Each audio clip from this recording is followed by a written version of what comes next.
Welcome back, everyone. Today we will be reading Chapter 10, so let's get into it. Chapter 10. This is a private club, Batarian, growled the Krogan security guard who stepped in Grotto Eba's way as he tried to enter the doors of the sanctuary. Tonight, I'm a member, the Batarian mercenary replied, holding up his financial access card to the scanner and letting it deduct the 400 credit cover charge directly from his bank account. The Krogan didn't move, barring his way until the transaction was approved. He only took his eyes off Grotto for an instant to glance at the name and ID picture that flashed up on the screen. He was checking to see if the access card had been stolen, but the ID image was clearly that of the Batarian standing before him. There was no mistaking the blue sun tattoo emblazoned on his forehead, just above his left inner eye. It was clear from the Krogan's expression he still didn't want to move aside and let Grotto in.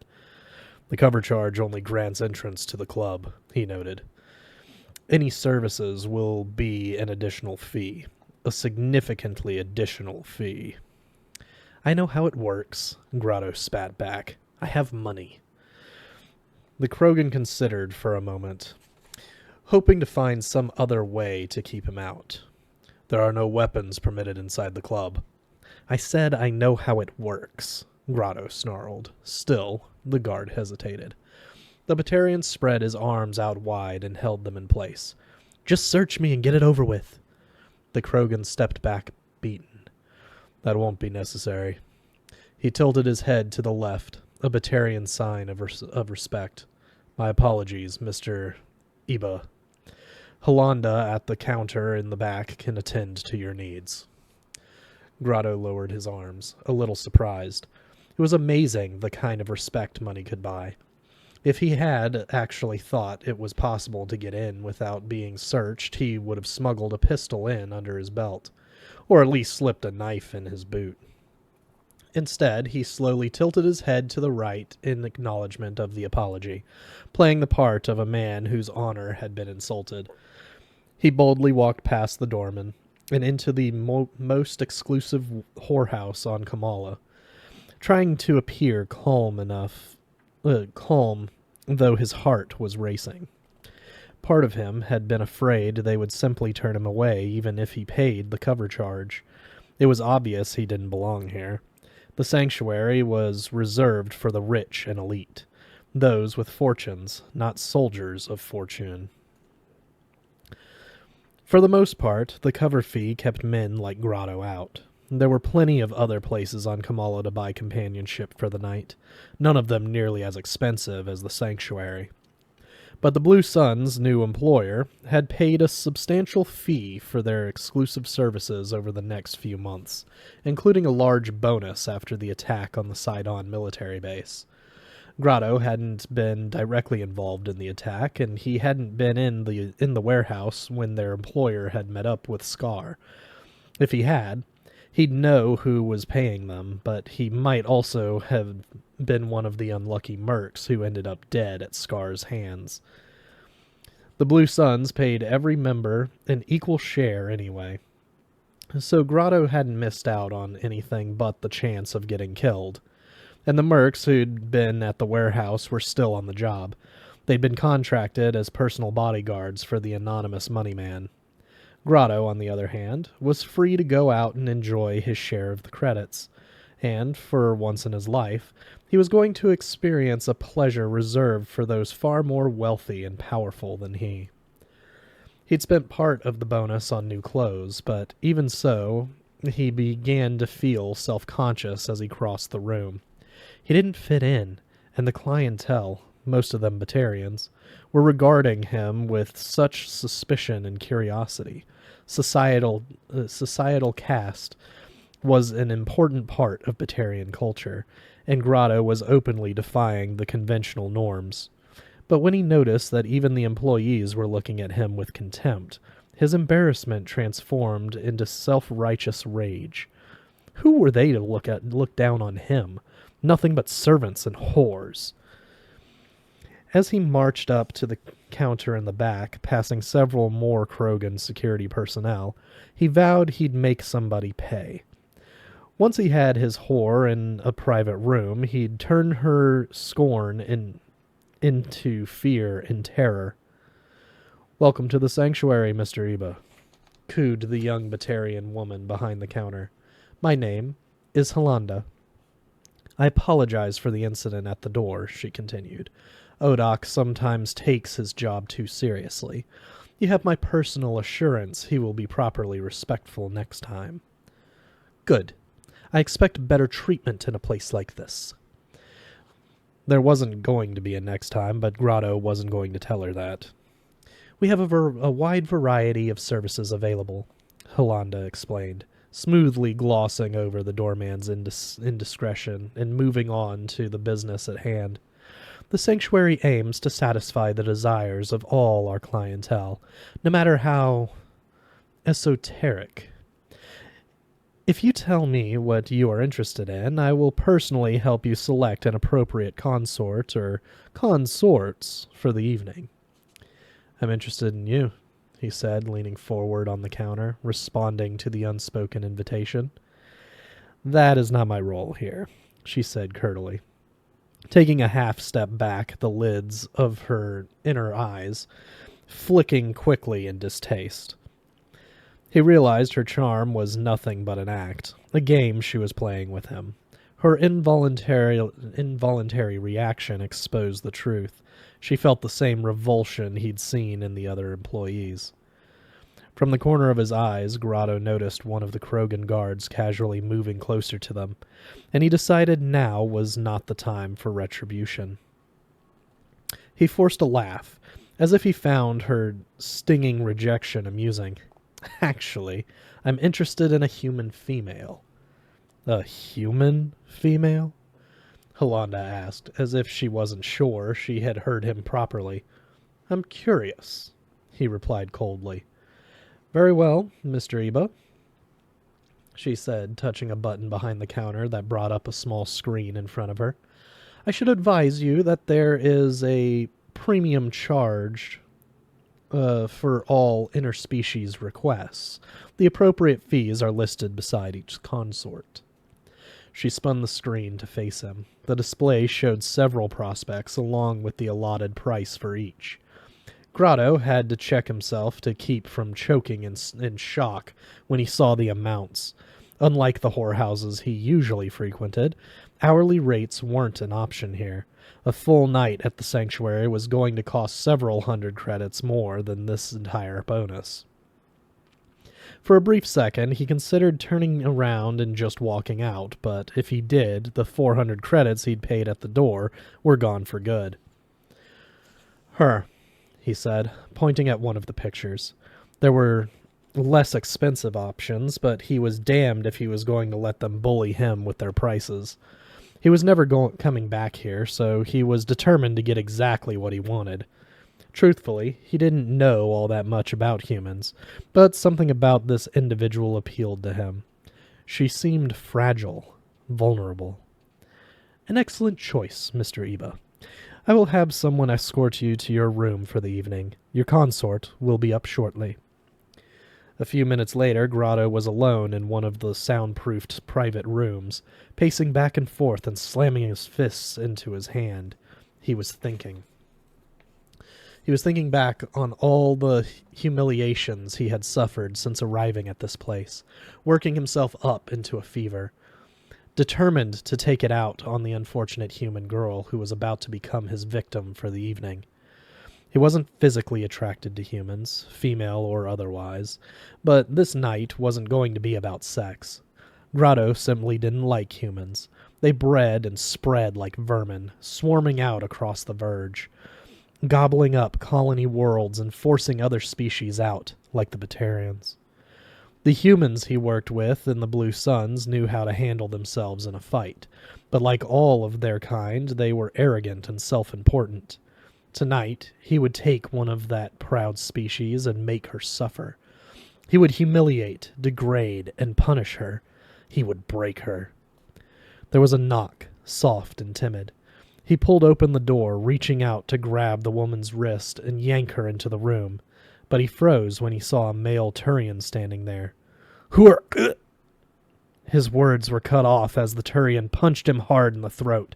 Choking and gagging, Grotto staggered back and fell onto the bed in the center of the room. The Turian calmly stepped inside, closing the door behind him. Grotto heard the lock click into place, sealing the pair of them in together. Somehow scrambling to his feet, Grotto struggled to catch his breath as he brought his fists up, waiting for the Turian to move in and try to finish him off. After locking the door, however, the Turian just stood there. "Who are you?" Grotto finally gasped. "Saren," was the one-word reply. Grotto shook his head. He didn't recognize the name. "How'd you get past the guards?" he demanded. "They didn't try to stop me," Saren replied, his voice relaxed. "I think they actually wanted me to come in here and take care of you." What? What do you mean?" Saren, what do you mean?" Grotto's voice was shaky. The unnatural calm of the Turian was unsettling. He kept his hands up, poised in case the intruder made a move. "Are you really that stupid? Don't you realize they knew exactly what you had planned for tonight? They knew what you were after the moment you asked for a human consort." What are you talking about?" The Turian took a single step forward. Grotto scuttled 2 steps back, his fists raised and ready. He would have retreated further, but he had reached the wall on the far end of the room. There was nowhere left to go. "The sanctuary does not allow its consorts to be harmed or injured," Saren explained calmly. As he spoke, he began to slowly advance, one deliberate step at a time. They were monitoring the room. Step. The moment you laid a hand on that woman, an angry Krogan would have burst in and ripped your head off. Step. I didn't even do anything," the Batarian protested, finally dropping his fists. He felt like a fool waving them around when the other man seemed so calm. Step. "I convinced them to let me handle it instead," Saren continued, ignoring him. "They were concerned about bothering the other guests." Step. "Then I reminded them that the walls are completely soundproof." Step. "And you've already paid for the room." Step. The Turian was directly in front of him now, though he still appeared completely relaxed. Grotto brought his fists up again. "Back up or I'll—" And he never had a chance to finish the sentence as Saren delivered a solid kick to his nether regions. Blinding bolts of furious pain shot up through Grotto's bowels and stomach.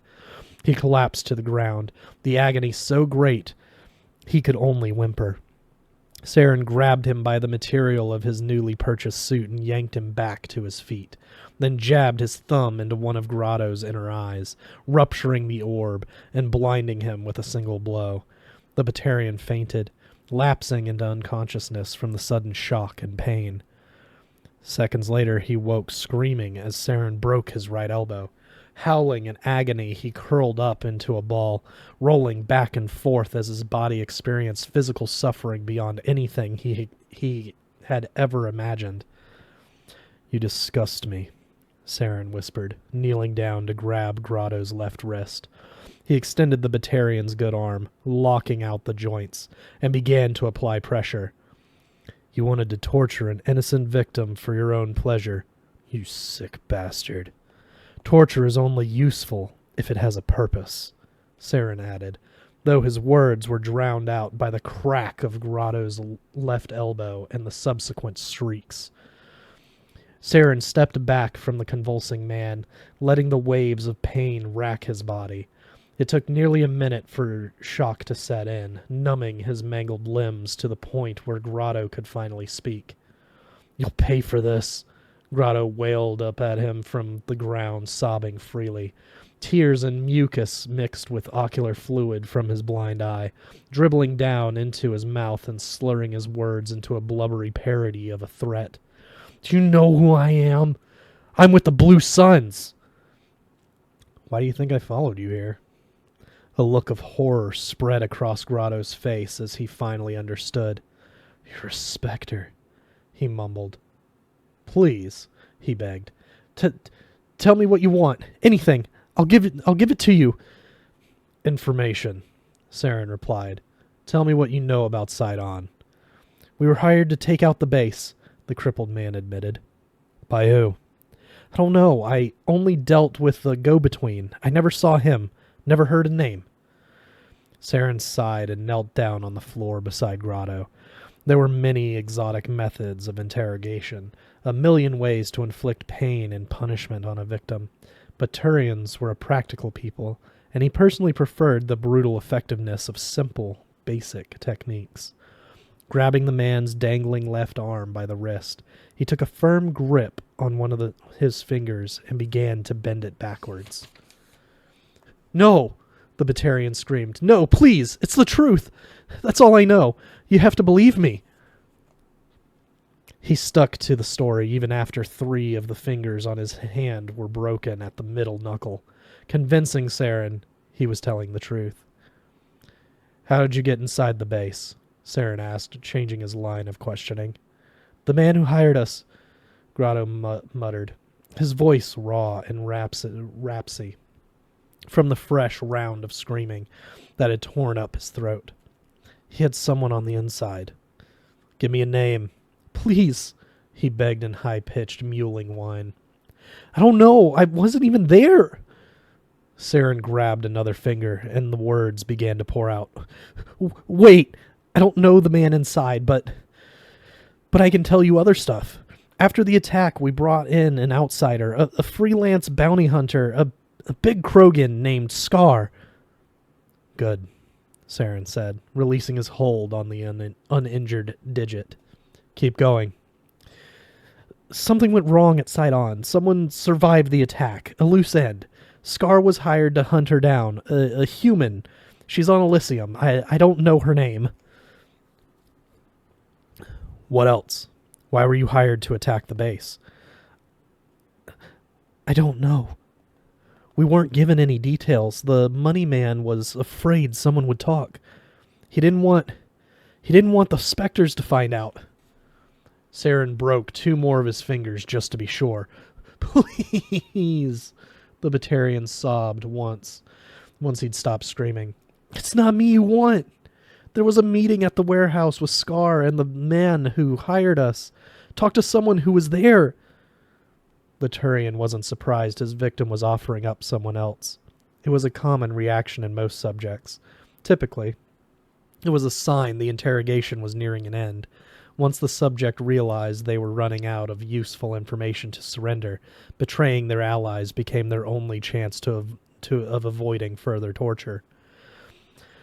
"Where can I find someone from the warehouse?" the Spectre demanded. I don't know," Grotto admitted, his voice trembling. "They're with the money man. He hired them on as his personal bodyguards." "Guess I'm stuck with you then," Saren replied. "That's all I know," the Batarian protested weakly, his voice completely devoid of guile, subterfuge, or hope. "Even if you break every bone in my body, I can't tell you anything else." "We'll see," Saren promised. It was a long night for Saren. The Batarian went into shock and passed out 3 more times during the interrogation. Each time it happened, Saren would have to sit down and wait for him to regain consciousness. There was no point in torturing an unresponsive subject. In the end, it turned out Grotto had been telling the truth. Saren didn't get anything more out of him. He'd suspected as much, but he had needed to be absolutely sure. There was too much at stake.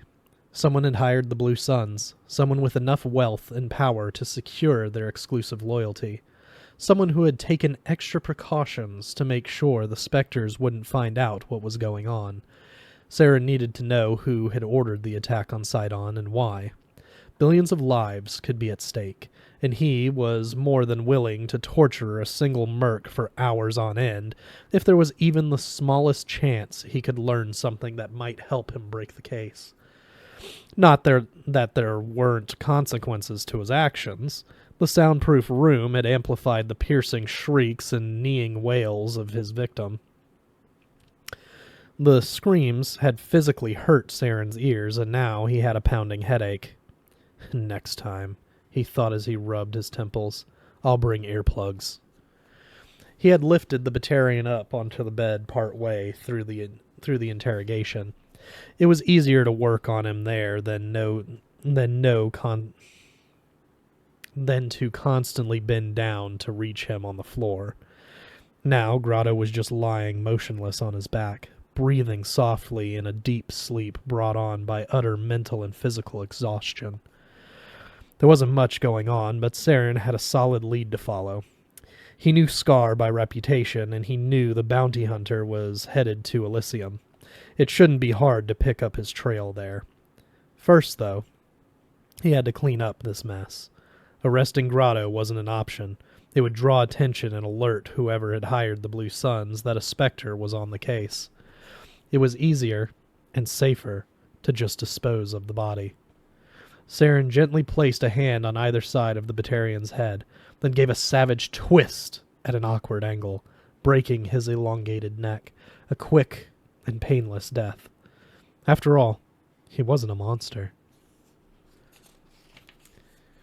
It's the end of Chapter 10. Next week, we'll see you guys with Chapter 11.